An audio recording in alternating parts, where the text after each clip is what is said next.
We are in the Shomron. What's the name of the factory? Offertex. Offertex here in the Barkan industry. Congressmen Johnson and Jordan are learning about the coexistence of the Jews and the Arabs and Muslims who work together here. The congressmen are here in the Jordan Valley, the beautiful Jordan Valley, at a packing plant for vegetables and spices, and they're seeing how coexistence exists here in the Jordan Valley, where the Jews live and we have businesses and we employ local Arabs who live here, and the Jews and the Arabs work together. When we were in Ariel, I believe area, we saw at the industrial park, we saw Jewish people, Palestinian people, Israeli citizens, and Palestinians all working together.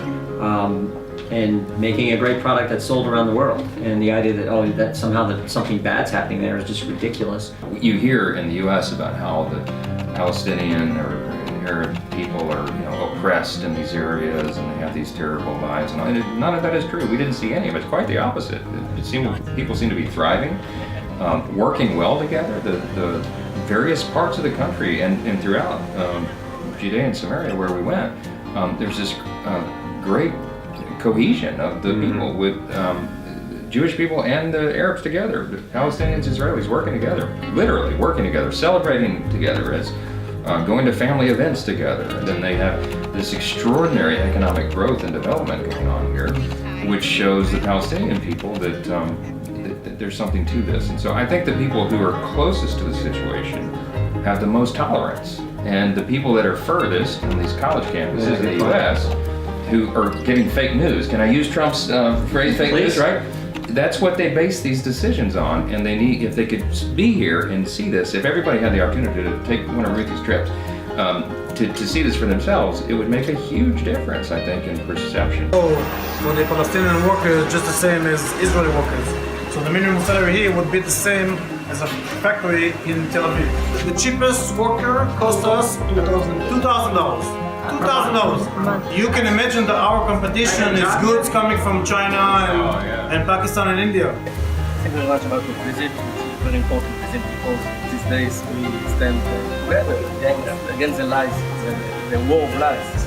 Because after you can see the human rights, cancer, United Nations, left parties talk about peaceful coexistence, and we do this. We have appreciated the hospitality here, and we are greatly concerned about the blacklist, as everyone here is as well. It's unfair, it's unjust, and there are a lot of members of the United States Congress who would stand against that, and we look forward to helping to voice those concerns when we get back to Washington, and we're really glad that we got to see it for ourselves. I'm with Johnson.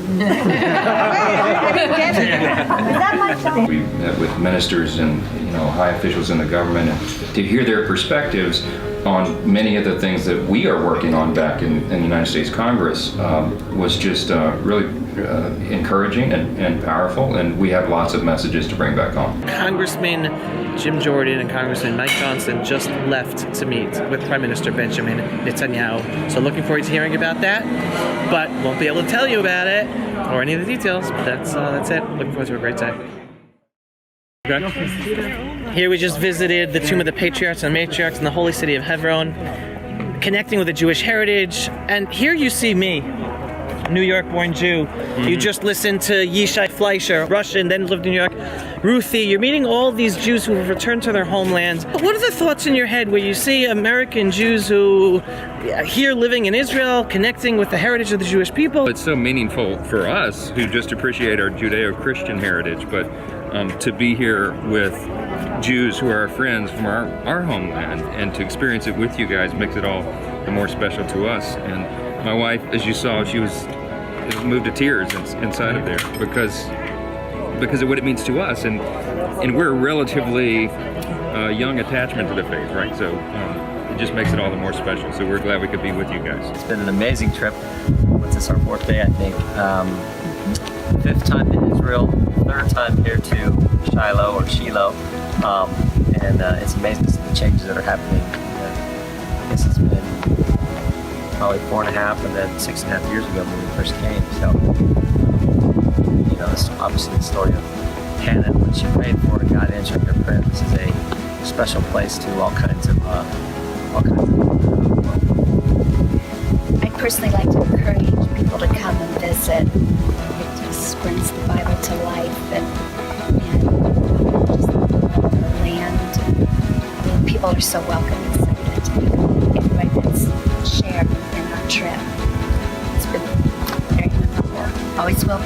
Oh my goodness, I can't say enough. It's been, we were both overwhelmed. Just everything we've been able to see and all the wonderful people here to meet. It's been incredible. And great insights into different places that they've been able to take us. Sarah put their heart and soul into this ministry, and we're really grateful to be a part of it. I think one of the highlights for me was just being in the hills of Judah, in Judea. I mean, there's no big monuments there, but that's kind of what they did. To know that the future King David was around there, it's really meaningful. We could go spend a whole day there, but they crammed so much into each trip. There's no time for that. We'll come back to it again. I think we'll both get that changed.